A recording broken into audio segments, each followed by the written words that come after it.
എത്ര വെള്ളം കുടിച്ചിട്ടും മതിയാവുന്നില്ല. വല്ലാത്ത ദാഹം. വായ എപ്പോഴും ഡ്രൈ ആയിരിക്കുന്നു. പുറത്തേക്ക് വിടുന്ന ശ്വാസത്തിന് വല്ലാത്തൊരു സ്മെൽ ഉണ്ടാവുക. ഇടയ്ക്കിടയ്ക്ക് യൂറിൻ പാസ് ചെയ്യാൻ തോന്നുന്നു. വല്ലാത്ത ക്ഷീണവും തളർച്ചയും, കാഴ്ച മങ്ങുന്നത് പോലെ തോന്നുക, എപ്പോഴും തലവേദന, ഏകാഗ്രത നഷ്ടപ്പെടുക, പെട്ടെന്ന് ശരീരഭാരം കുറയുക, മുറിവുകളൊക്കെ ഉണങ്ങാൻ സമയമെടുക്കുന്നു, ഇടയ്ക്കിടയ്ക്ക് ഛർദ്ദിക്കുന്നു, വയറ് വല്ലാതെ വേദനിക്കുന്നു എന്നിങ്ങനെയുള്ള പ്രശ്നങ്ങളൊക്കെ നിങ്ങൾക്ക് ഉണ്ടെങ്കിൽ വേഗം പോയി ഒരു ബ്ലഡ് ഷുഗർ ടെസ്റ്റ് എടുക്കുന്നത് നന്നായിരിക്കും. കാരണം ഇതൊക്കെ ഡയബറ്റിസ് അഥവാ പ്രമേഹത്തിൻ്റെ ലക്ഷണങ്ങളാണ്. നമ്മുടെ ശരീരത്തിന് രക്തത്തിലെ ഗ്ലൂക്കോസിൻ്റെ അല്ലെങ്കിൽ പഞ്ചസാരയുടെ അളവിനെ നിയന്ത്രിക്കാൻ പറ്റാതെ വരുന്ന ഒരു ക്രോണിക് മെഡിക്കൽ കണ്ടീഷൻ ആണ് ഡയബറ്റിസ് അല്ലെങ്കിൽ പ്രമേഹം എന്ന് പറയുന്നത്. പ്രമേഹം ചികിത്സിച്ച് മാറ്റാൻ പറ്റുന്ന ഒരു രോഗമല്ല. ഈ രോഗം വന്നു കഴിഞ്ഞാൽ അത് കൺട്രോൾ ചെയ്യാനും അല്ലെങ്കിൽ മാനേജ് ചെയ്യാനും മാത്രമേ സാധിക്കൂ. ഡയബറ്റിസ് എന്താണെന്ന് നോക്കുന്നതിന് മുന്നേ പാൻക്രിയാസ് എന്താണെന്ന് നമ്മൾ അറിഞ്ഞിരിക്കണം. പാൻക്രിയാസ് എന്ന് പറയുന്നത് നമ്മുടെ ശരീരത്തിലെ വളരെ പ്രധാനപ്പെട്ട ഒരു ഗ്രന്ഥിയാണ്. നമ്മുടെ സ്റ്റൊമക്കിൻ്റെ നേരെ പിന്നിലായാണ് ഇത് ഇരിക്കുന്നത്. വളരെ പ്രധാനപ്പെട്ട രണ്ട് കാര്യങ്ങളാണ് പാൻക്രിയാസ് ചെയ്യുന്നത്. ഒന്ന്, ഇൻസുലിൻ, ഗ്ലൂക്കഗോൺ എന്നീ ഹോർമോണുകൾ ഉണ്ടാക്കുക എന്നത്. രണ്ടാമത്തേത്, നമ്മുടെ ദഹനത്തിന് ആവശ്യമായ എൻസൈംസ് ഉണ്ടാക്കുക എന്നത്. പാൻക്രിയാസിൽ രണ്ട് തരത്തിലുള്ള കോശങ്ങളുണ്ട്. ആൽഫ കോശങ്ങളും പിന്നെ ബീറ്റ കോശങ്ങളും. ആൽഫ കോശങ്ങൾ ഗ്ലൂക്കഗോൺ എന്ന ഹോർമോൺ ഉൽപ്പാദിപ്പിക്കുന്നു. ബീറ്റ കോശങ്ങൾ ഇൻസുലിൻ എന്ന ഹോർമോൺ ഉൽപ്പാദിപ്പിക്കുന്നു.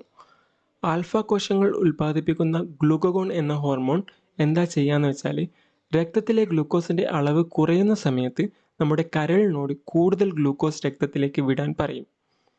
ബീറ്റ കോശങ്ങൾ ഉൽപ്പാദിപ്പിക്കുന്ന ഇൻസുലിൻ എന്താ ചെയ്യാന്ന് വെച്ചാൽ, രക്തത്തിൽ ഗ്ലൂക്കോസിൻ്റെ അളവ് കൂടുന്ന സമയത്ത് ഈ ഗ്ലൂക്കോസ് നമ്മുടെ ശരീരത്തിലെ വിവിധ കോശങ്ങളിലേക്ക് ആഗിരണം ചെയ്യാൻ സഹായിക്കുന്നു. ഇതുവഴി കോശങ്ങൾക്ക് ഗ്ലൂക്കോസ് ഉപയോഗിച്ചിട്ട് ഊർജം ഉൽപ്പാദിപ്പിക്കാൻ കഴിയും. അതുപോലെ രക്തത്തിലെ ഗ്ലൂക്കോസിൻ്റെ അളവ് കുറയുന്നു. ഇപ്പോൾ നിങ്ങൾക്ക് എന്താണ് പാൻക്രിയാസ് എന്നും എന്താണ് ഇൻസുലിൻ, ഗ്ലൂക്കഗോൺ എന്നീ ഹോർമോണുകൾ എന്നും നമ്മുടെ രക്തത്തിലെ ഗ്ലൂക്കോസിൻ്റെ അളവ് നമ്മുടെ ശരീരം എങ്ങനെയാണ് നിയന്ത്രിക്കുന്നതെന്നും മനസ്സിലായി എന്ന് വിചാരിക്കുന്നു. ഇനി നമുക്ക് ഡയബറ്റീസ് എന്താണെന്ന് നോക്കാം. ഞാൻ നേരത്തെ പറഞ്ഞു, ഡയബറ്റീസ് എന്ന് പറഞ്ഞാൽ നമ്മുടെ രക്തത്തിലെ ഗ്ലൂക്കോസിൻ്റെ അളവ് ശരീരത്തിന് നിയന്ത്രിക്കാൻ പറ്റാതെ വരുന്ന ഒരു ക്രോണിക് മെഡിക്കൽ കണ്ടീഷൻ ആണെന്ന്. രണ്ട് തരത്തിലുള്ള ഡയബറ്റീസ് ഉണ്ട്. Type 1 ഡയബറ്റീസും type 2 ഡയബറ്റീസും. ജനിതകപരമായ കാരണങ്ങളാലോ അല്ലെങ്കിൽ ഏതെങ്കിലും ഇൻഫെക്ഷൻ കാരണമോ നമ്മുടെ രോഗപ്രതിരോധ പ്രക്രിയ പാൻക്രിയാസിലെ ബീറ്റ കോശങ്ങളെ ഇല്ലാതാക്കുന്ന ഒരു അവസ്ഥയുണ്ട്. അതാണ് ടൈപ്പ് 1 ഡയബറ്റീസ്. ബീറ്റ കോശങ്ങളില്ലെങ്കിൽ നമ്മുടെ ശരീരത്തിൽ ഇൻസുലിൻ ഉൽപ്പാദിപ്പിക്കാൻ കഴിയില്ല. ഇൻസുലിൻ എന്ന ഹോർമോൺ ഇല്ലെങ്കിൽ രക്തത്തിലെ ഗ്ലൂക്കോസ് കോശങ്ങൾക്ക് ആഗിരണം ചെയ്യാൻ കഴിയില്ല. ടൈപ്പ് 2 ഡയബറ്റീസ് പ്രധാനമായും രണ്ട് കാരണങ്ങളാലാണ് ഉണ്ടാവുന്നത്. ഒന്ന്, ഇൻസുലിൻ റെസിസ്റ്റൻസ്. ഞാൻ നേരത്തെ പറഞ്ഞു, ഇൻസുലിൻ എന്ന ഹോർമോൺ ആണ് രക്തത്തിൽ നിന്നും ഗ്ലൂക്കോസ് ആഗിരണം ചെയ്യാൻ നമ്മുടെ കോശങ്ങളെ സഹായിക്കുന്നതെന്ന്. ഈ കോശങ്ങൾ ഇൻസുലിൻ എന്ന ഹോർമോണിനെ ചിലപ്പോൾ മൈൻഡ് ചെയ്യാതിരിക്കും. അപ്പോൾ കോശങ്ങൾ ഗ്ലൂക്കോസ് ആഗിരണം ചെയ്യില്ല. ഇങ്ങനെയൊരു പ്രശ്നം ഉണ്ടാകുന്നു. ഇത് രക്തത്തിൽ ഗ്ലൂക്കോസിൻ്റെ അളവ് വർദ്ധിക്കാൻ കാരണമാകുന്നു. ഇതൊന്നും അറിയാതെ നമ്മുടെ പാൻക്രിയാസ് കൂടുതൽ ഇൻസുലിൻ ഉൽപ്പാദിപ്പിച്ചുകൊണ്ടേയിരിക്കും. ക്രമേണ ഈ ബീറ്റ കോശങ്ങൾ ടയേർഡായി ഈ ഇൻസുലിൻ ഉൽപ്പാദനം കുറയാൻ തുടങ്ങുന്നു. എന്തുകൊണ്ടാണ് ഇങ്ങനെ സംഭവിക്കുന്നത്? നമ്മുടെ ആഹാര രീതി ഇതിനെ വളരെയധികം സ്വാധീനിക്കുന്നുണ്ട്. അതുപോലെ എക്സസൈസ് ഒന്നും ചെയ്യാതെ ശരീരം അനക്കാതെ ജീവിക്കുന്ന, അതായത് സെഡൻഡറി ലൈഫ് സ്റ്റൈൽ ഫോളോ ചെയ്യുന്ന ആളുകൾക്ക് ടൈപ്പ് 2 ഡയബറ്റീസ് ഉണ്ടാകാനുള്ള സാധ്യത കൂടുതലാണ്. നമ്മുടെ കോശങ്ങൾക്ക് ഊർജം ആവശ്യമായി വരുമ്പോഴാണ് അത് ഗ്ലൂക്കോസ് ഉപയോഗിക്കുന്നത്. നമ്മൾ ഒന്നും ചെയ്യാതെ വെറുതെ ഇരിക്കുവാണെങ്കിൽ കോശങ്ങൾ ഈ ഗ്ലൂക്കോസ് ആഗിരണം ചെയ്തിട്ട് എന്ത് ചെയ്യാനാ? കുടവയർ ഉള്ളവർക്കും അതുപോലെ പൊണ്ണത്തടി ഉള്ളവർക്കും ടൈപ്പ് 2 ഡയബറ്റീസ് ഉണ്ടാവാനുള്ള സാധ്യത വളരെ കൂടുതലാണ്. അതുപോലെ വയസ്സായി വരുന്നവരും ഡയബറ്റീസ് ഉണ്ടാവാനുള്ള സാധ്യത കൂടും. ജനിതകപരമായിട്ടുള്ള പ്രശ്നങ്ങൾ കാരണവും ടൈപ്പ് 2 ഡയബറ്റീസ് ഉണ്ടാവാനുള്ള സാധ്യത ഉണ്ട്. പ്രീ ഡയബറ്റീസ് എന്ന് പറയുന്ന ഒരു സ്റ്റേജ് ഉണ്ട്.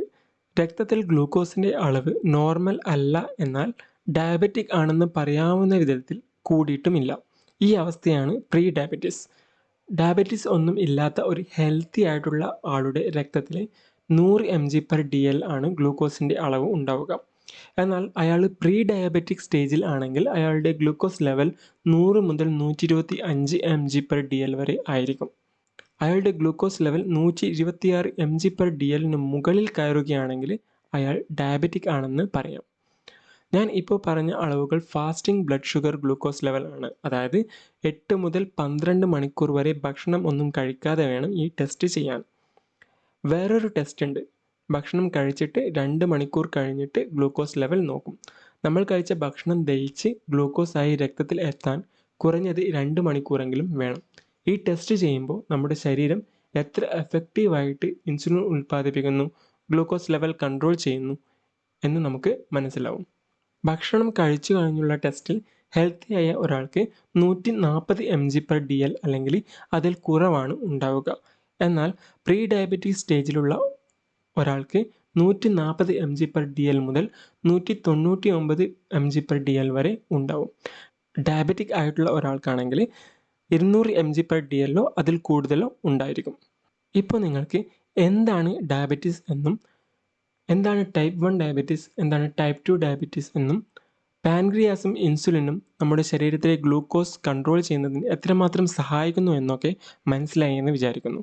ഇതുപോലുള്ള കൂടുതൽ ഇൻട്രസ്റ്റിംഗ് ആയിട്ടുള്ള വീഡിയോസുമായിട്ട് നമുക്ക് വീണ്ടും കാണാം. അതുവരെ ബൈ.